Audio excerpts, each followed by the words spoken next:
Welcome back to another show of Off the Wire. And today we're going to do a little bit of reflection, as we often do this time of year.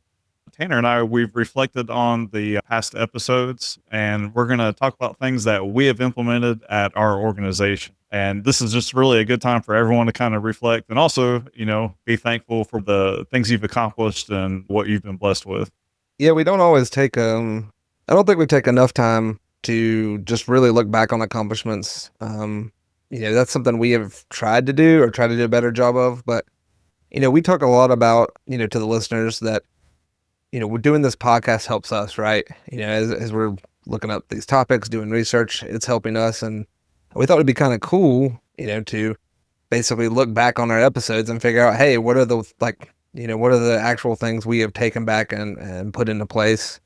And I think we got a little bonus one as well on something we want to take back and put in place, but we haven't yet. I don't think these are in any really particular order, Anthony. I don't know. Do you want to start? Just one of the things that are, that you've taken back and actually implemented. Yeah, the first one I'm going to talk about is courtesy of you, and it is the crown jewels. So I think that first came up in episode 19, low cost, high impact cybersecurity investments, but you've said it pretty much ever since me and you started doing the podcast. And I really never had that concept. And it's something that really applies to almost everything that you do from, your backups. Right now we're doing a business continuity plan. And the business continuity plan, yeah, they don't call it crown jewels, but they call it tiers. If you're following like the NIST guidance, you'll have your tier one, which is like your top items, and tier two's not quite important. It's important, but not that important. And like tier three and however many tiers that you want to have. But I think it's important from listening to you and learning from you to identify those crown jewels or those top tier items and to make sure you're putting an extra emphasis on backing them up and securing them. It really goes a long ways in everything we do.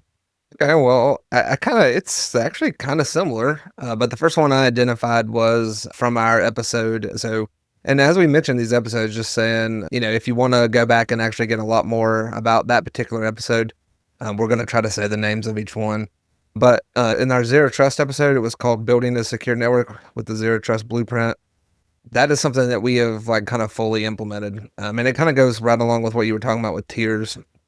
That's the way we've kind of worked it. We've worked it from our most important things into, our lower level things. But we have actually completed our first couple tiers, our OT network, and that is doing Zero Trust from kind of a network perspective. Now, Zero Trust is a lot broader, and we're actually looking next year into what does Zero Trust from an identity perspective look like. So we got some work to do there. Network Zero Trust isn't everything, isn't all the Zero Trust methodology, but it's a really good start, and we've made quite a dent in that. My number 4 item, this is going way back, but it is the CIS benchmarks. And I covered that in episode 13, the CIS membership. So this is just a great tool. When I was working for the DoD, they had like hardening STIGs, the security technical implementation guideline is what STIG stood for.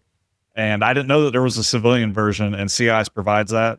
It's the CIS benchmarks again, and that helps you harden systems, whether it's software, your network, or cloud infrastructure. You can get basically all the items and you can implement them manually, but they give you tools that help automate a lot of that.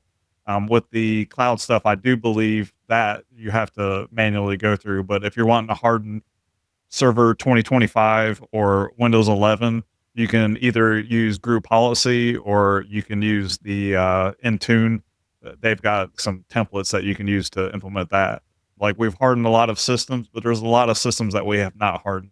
And especially moving over to the cloud systems and moving into like the smaller items, such as like pieces of software, we need to roll that out. We've did like the user accounts and we've done some different OS versions, but we've got many other things that we could implement those with. And speaking of Zero Trust, one thing that I've noticed is if you use CrowdStrike, they actually have a Zero Trust assessment score.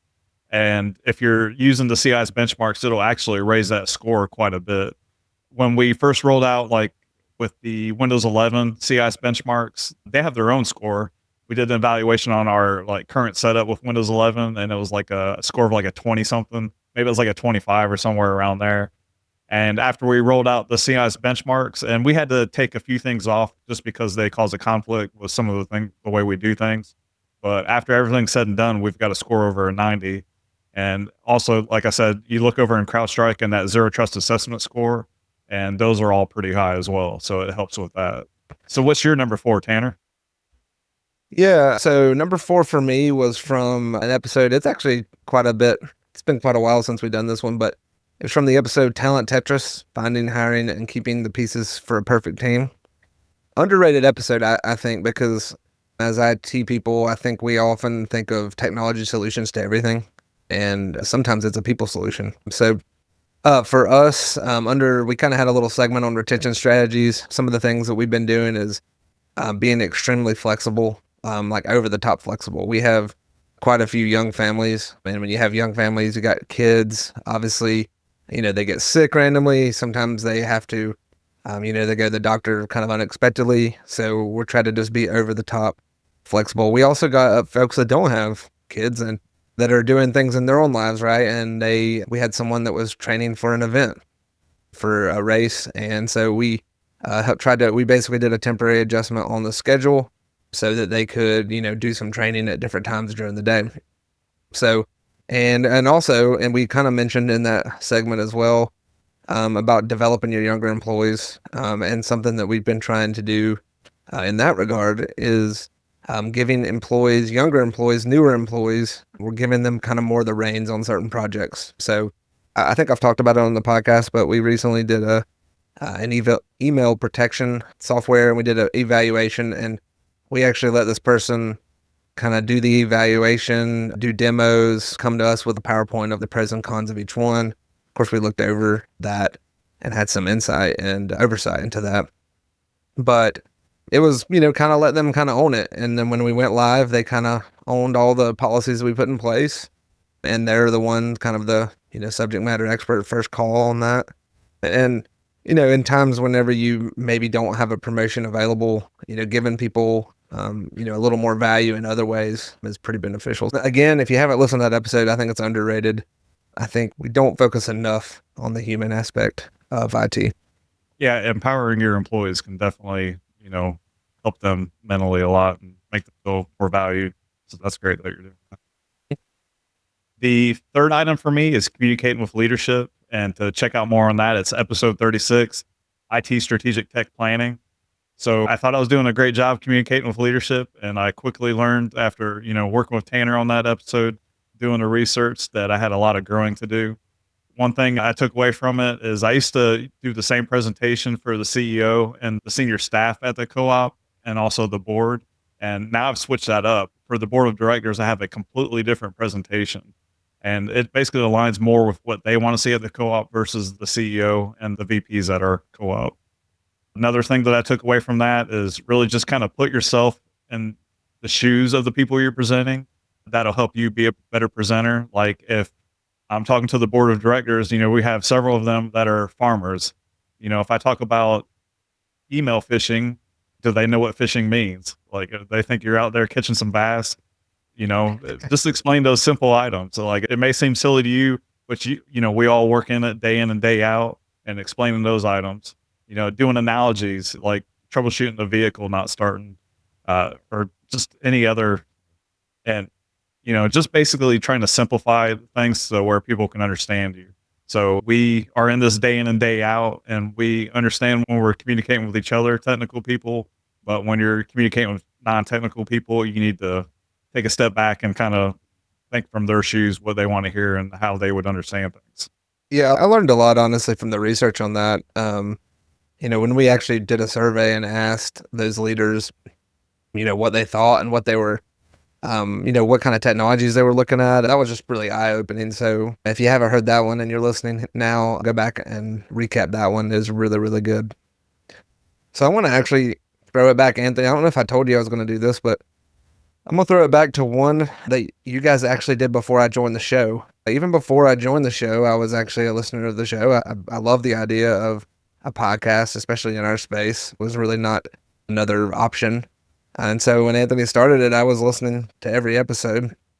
And You guys talked about remote access solutions. I think the podcast name was Remote Access Solutions. Are they a requirement or do they bring new risk? Which, now a year and a half, almost 2 years after that episode, I think a lot of us would agree that it's pretty much a requirement now. But very good dialogue at the time, and that is something we kind of took and implemented. And it's been wildly successful. There has been a little bit more admin in some areas where people need their passwords reset or people get their account locked out or something like that. But it's really pretty minor. And in a lot of ways, I think there's some efficiency gained. So one of the things we do when a vendor asks for remote access is we ask them to put in a case number in the access request. And then we basically pretty much verify that case number against, the actual ticket. And it's very easy to verify that. And then, we can potentially, give them access at that point.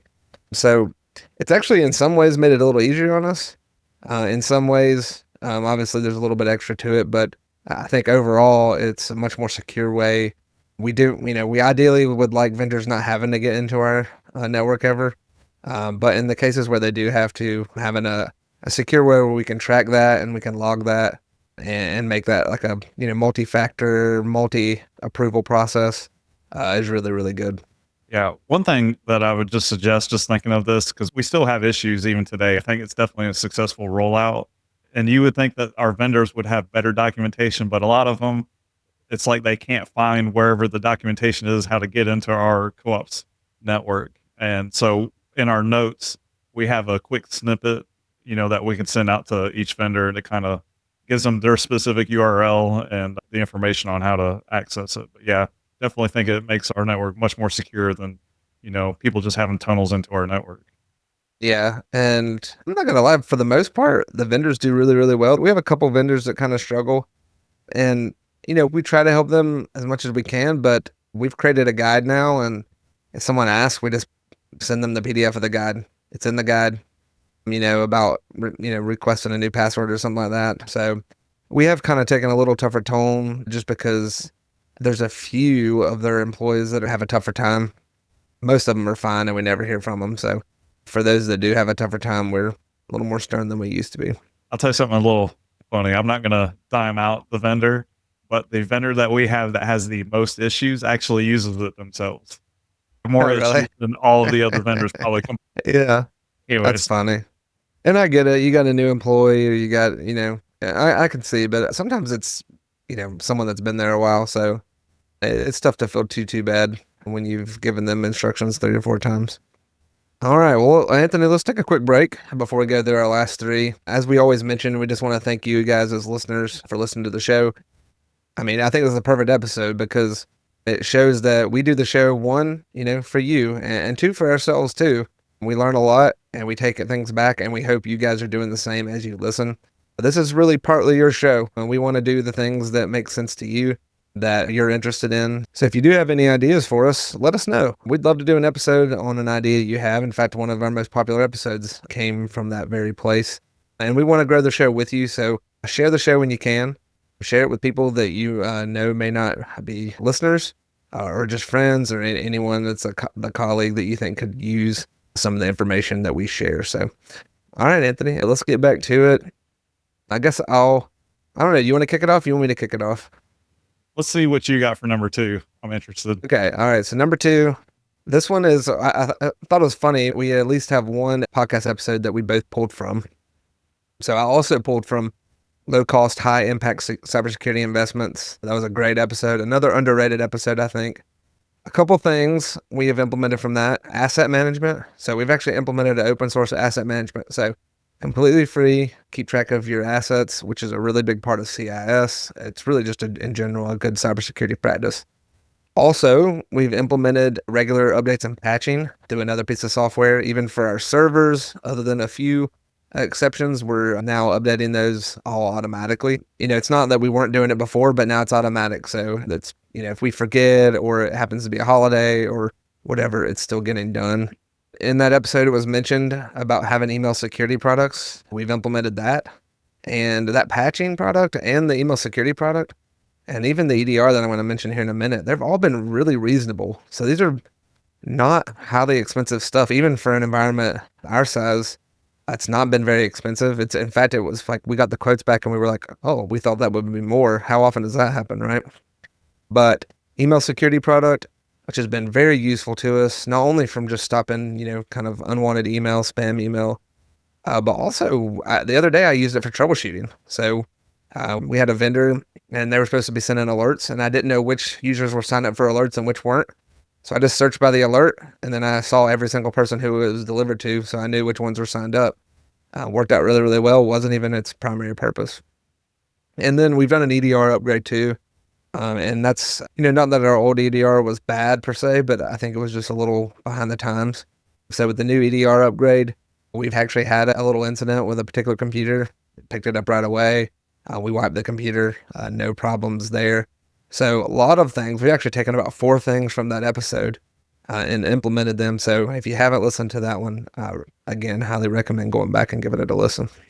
Yeah, the email security, I remember when we first rolled our product out, I was actually concerned that I was like, this is just going to make troubleshooting so much harder because now I got to go between this and Microsoft Message Trace, or whatever exchange tool, but I end up coming to find out if I just properly learned how to use the email filtering tool, I can pretty much get everything right there. Yeah, it's been very useful and again, very reasonable. Between all 3 of those things, it was probably less than the cost of some of the other tools that we use. And that's a lot that you can do. And one of those is free. I mean, the asset management, we used an open source product for that. So if anyone wants to reach out to us, be happy to share those products, which ones we're using. Just reach out to us via the email or hit me up on social media. We're not meeting all the CIS requirements for the asset management, so I'll probably be reaching out to you for that. All right. Number 2 on my list is backup testing. So we had a bonus episode with Brian Williams from Rubric and a very awesome conversation with him. So I thought we were kind of doing everything that we needed to do and quickly learned there was quite a bit to take away from this man. So one instance I'll give you is the cloud testing. A lot of us will, we may do backups on site, but we'll also back up to the cloud for like our offsite backup solution. And one of the things is really just testing the speed. Do you know how fast are you testing the recovery methods and recovering from the cloud? And 2, do you know how fast it is? So we weren't actually testing that. That's now something that we test regularly, doing a recovery from the cloud. And then also what we found out is we got a 1 gig pipe, but we only get about 30 megs of upload from the vendor that we use for the cloud. So, if you got a 70 gig partition for a server, that'd take over 5 hours to pull that. So, if you think you're going to recover your entire data system from the cloud, yeah, you can, but how long is it going to take? Testing that will help you figure out how long that's going to take. Yeah, that's something that we're doing some automated testing, but we really like to do kind of like I don't know, like a weekend or, an evening, kind of like a real full test, maybe, more than one restore, to your point. That is a good point, though. If you have a widespread attack, maybe it's ransomware or something like that. I mean, yeah, you could recover. What if it's going to take you like 3 or 4 days to recover? I mean, it might be tempting to pay that $100,000 or whatever. So making sure you have your backup squared away and segmented away from the rest of your network. Still trying to figure out how to do maybe like a really good, I mean, there are ways to do it, but to do a really good kind of air gapped backup. So working on that. If anyone, when we release this episode, if anyone has any good ideas there, be sure to jump in the comments. One other thing to add from that, he talks about immutable backups. Everyone I talk to says that they've got immutable backups. But when people get hacked with ransomware, about 70% of them lose their backups. So I think a lot of people have a definition in their head of what immutable backups are. It would be a good episode to review and make sure you got all the things that Brian talked about in that. All right. So my number 1, and this is the ones we have implemented. We do have a bonus of ones we are implementing. All right. So number 1, this is the last one we have actually implemented from the show. And for me, it was breaking up. We had an episode called Breaking Up with One and Done Training or Tech Training. And again, an episode that I think, sometimes we don't focus on those things because it's not a technical tool, right? But training and technical training is a real critical part of what we do. We talked about this in our last episode when we talked about what's going to ruin like a rollout, right? And we mentioned that, bad training is one of those things that can just completely tank a rollout of a new piece of software that you're doing. So even though it's not a technical thing per se, it's really part of a good technical process, and it can potentially impact the technical parts. So some of the things we've implemented that we talked about during that episode is doing a much better job of training during rollouts, not doing a single training, doing multiple trainings, doing training before, kind of maybe a few weeks before, right when we're getting ready to roll out, a couple weeks after, doing additional things, making sure that training is available where people can just access it, getting it on a local intranet and things like that. We did this during our generative AI rollout, and it worked really, really well. We gave individual sessions, and people signed up for which sessions they wanted. We took the time to spend time with them versus just shoving something out there. One other thing that we've done, and we didn't specifically mention in the episode, but I thought it kind of related, is we've been doing an IT training session kind of monthly. And it's not always like, here's some new skill you should know, but sometimes it's just an overview of a current software that we use. We're blessed to have a group of people that, that we have several people, and we have some people that do, more of the infrastructure side of things, some more applications. Not everyone has a good idea of all the pieces of software we have. We have a guy who does a lot with billing and AMI. So he did a session talking about AMI, kind of how it works, where does the data go, how does the data get in from the field, and what are the steps it takes through our network and where it lands and all that kind of stuff. We had one on beefing up your CLI skills. We had one on device lifecycle. I mean, how many times has someone just walked up to the hall and been like, hey, how long do y'all keep desktops? It needs to be replaced. And people not really know like how often desktops get replaced. So we actually went through the device lifecycle on phones and desktops and servers and various other things, so that everyone kind of had a brief overview of what that is. And, they might be able to, answer that question, or at least have an idea in their mind. So that's something we've implemented as well, as doing a monthly training with our IT staff. So you could throw it in that one. You could potentially throw that in the, the building a good team episode as well. Either way, I think it's been a pretty successful thing. All right. So my number one thing is related to employees, but it's a little bit different. It is the employee mental health. And you can find out more from bonus episode 3, the Patrick Kelly story. So some of these things, like, I felt like I was doing a little bit, but it was nice to get a refresher and just another perspective to help, put a spin on things that you should be doing with the employees. So one, I think it's a bare bones basic, is not ask something of someone that you wouldn't do yourself. I think that's very important to showcase.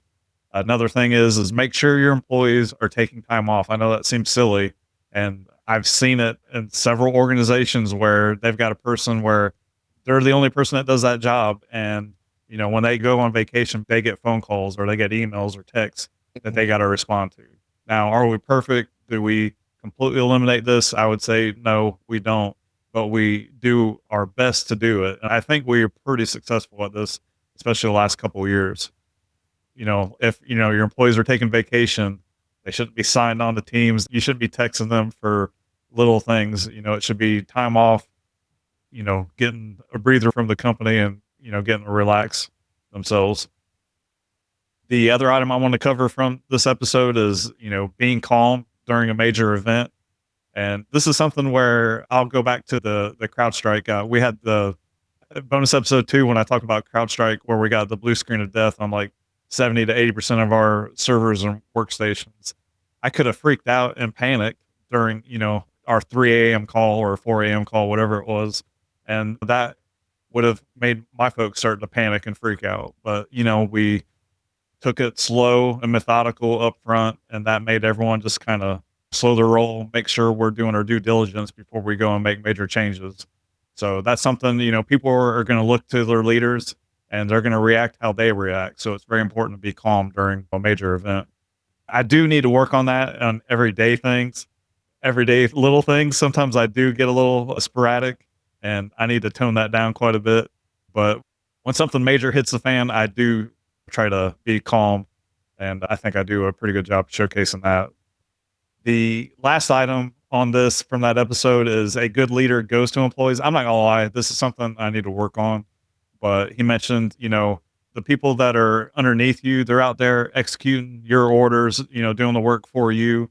You don't necessarily want to make them come to you if they need to talk or have something to discuss. Go to them.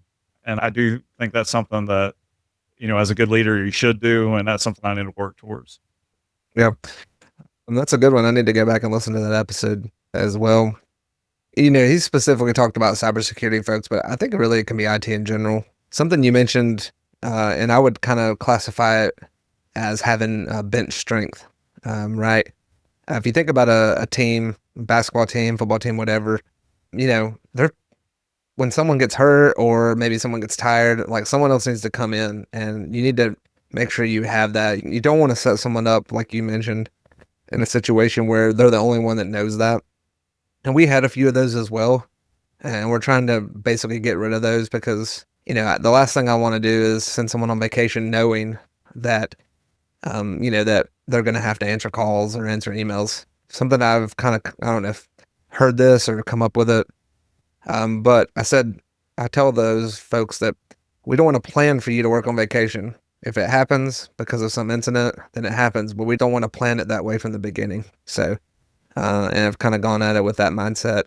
And it's, I think it means something, especially, we haven't done one. Maybe we might need to do this. It might be a good episode talking about generational differences in staff. Cause I think that is something that, we are all going to be dealing with as, certain generations are moving out of the workforce, other generations moving in. But I think with the younger generation, that's more important to them. I think when I started, I always thought like if I got a call outside the office when I was on vacation, that meant I was important, which I mean, I guess it does in some ways, but I think that, the newer generation of folks, like they do want that break, where they can just kind of go out, enjoy some time off without having to think about emails and that kind of stuff. So really, really good point there. All right, Tanner. So what is your bonus item? What is something that from, our episodes that you have not implemented or changed at your organization that you're going to plan on doing? This one's, it was kind of a tricky one for me, but I kind of went an interesting direction. So we'll see. But for us, the one that I want to implement, or maybe want is not the right word. The one that I am forced to implement is the episode, Should I Stay or Should I Go Away from VMware? And in that episode, it was a really, really good episode, covered all the pros and cons, right? Staying with VMware. We talked to someone in that episode that had a big Nutanix shop and kind of like how well they had done with that. I think at the time I think we had a couple guests, and if I remember correctly, we were all kind of like, I think we're going to stay for now. Well, that has changed, and now it's gone from I'd like to implement maybe to a forced implementation. So we've done a lot of testing. We've tested Hyper-V, we're testing Nutanix, we have tested OpenShift, going to look at Proxmox, going to look at Scale, and we are going to be migrating probably in 2027. We're going to try to migrate in the year before our contract expires. Luckily, we're able to lock in for 3 years, but before we get that large bill, we want to be on something else. This is not something I want to do because I think VMware's got a great product. But unfortunately, we just can't. Businesses our size, really businesses of any size, can't take doubling and tripling of things every time they renew. That's just not something that's sustainable, and it's not sustainable for us. So we will be making that move, even though we don't want to. That is the bonus move that I do plan to make in the future. While I didn't have it on my list, that is something that we're investigating. I thought we were just going to stay and bite the bullet, and then I realized that there is no end to these high percentage increases the way it appears. And, we've had to upgrade the solution that we're on. Like we had to go from standard to enterprise, and I might have the names wrong, but the version we're on today won't be out there tomorrow. So we're going to have to upgrade again. And on top of paying that higher percentage, cost increase. So yeah, definitely feel your pain there. So for my bonus item, this is one that we've dabbled and tested the waters in the past. We've kind of put this on hold for I would say the last 1 to 2 years, is micro learning. So this was on 2 different episodes. We did an interview with Fleetus Poston and Lindsay Moat, and they both mentioned this in their what they do for training. So this is something, and I wholeheartedly believe in it. It's just it's one of those things where putting forth the effort. I really think it's not so much the effort. We just need to make it a focus, and I'm hoping that's something we can move towards coming next year. It's a really good one. We're also trying to do some more micro training, especially like I mentioned that incident that we had, and just trying to figure out ways to get training and get awareness into people's jobs a little more often than every other quarter or something like that we're doing now. So that one's a really, really good one. And that's something that it kind of made me think about as we've really talked about all of these is everything kind of comes down to prioritization and how to prioritize things. There's a lot of really, really good things that we've talked about. There's a lot of good things that we've had guests talk about in the past year or even earlier than that. So go back, listen to some episodes, find those things that are important to you. Maybe it's some of the ones we mentioned tonight. Maybe it's not. But find the things that are important to you. Everyone, you kind of know your environment best and implement those things. Don't sit on your laurels. Don't say, well, we can do it tomorrow. If there's something, especially things around security, that you need to do, go ahead and do it. One of the episodes you might kind of catch, I guess this is like a bonus, is we talk about that project management episode. Having good project management can help your efficiency and hopefully get a little bit more done in a year. So I highly recommend looking at that. Anthony, any final thoughts on the episodes that the things that we have implemented from our episodes? So yeah, just reflecting on the year and looking forward to the next year, I would say just focus on the positive, focus on the things that you can accomplish. Don't get bent out of shape that, hey, we don't do any training except for annual training. How are we going to get to micro learning? Just be proud of where you're at and, try to go to the next step. You don't have to go all the way from A to Z. If you can go from A to D, if you can just move an inch forward at a time, you're doing a great job. And as long as you keep pressing, over a year, over 2 years, you'll be amazed at what you've accomplished. Sometimes I personally get frustrated at the pace that we move, but when I reflect back, we've done amazing things, and I think everyone can if they just keep setting the post forward and moving along. Yeah, I agree wholeheartedly with that. There was a former cybersecurity guy that we had, and I know he would kind of feel like he wasn't getting enough done, right? Because you always feel like you're behind in cybersecurity, right? And what you're behind in might potentially lead to, someone getting inside your network, right? But I used to tell him, I said, if we leave the office today and we did more, or we're farther along than when we got to the office today, then it was a good day. So I agree with that. Sometimes, especially you start looking at like a CIS or NIST or something like that, it can kind of get overwhelming. And really just, it's the day to day. Focus on what you've done today, making sure that you're pushing, your company a little further along down the track, whatever that is. Doesn't have to be cybersecurity. And if you're doing that, then you've had a successful day. So, Anthony, I really enjoyed this one. It's kind of neat to reflect back, and I hope everyone that's listening had a great holiday, had a great Christmas, and got New Year's coming up. And I hope everyone gets that chance to relax, unplug, and get away from the office, like we talked about, making sure our employees do too. Hope everyone gets that chance. And yeah, and with that, until next time, this is Off the Wire. Thank you, everyone.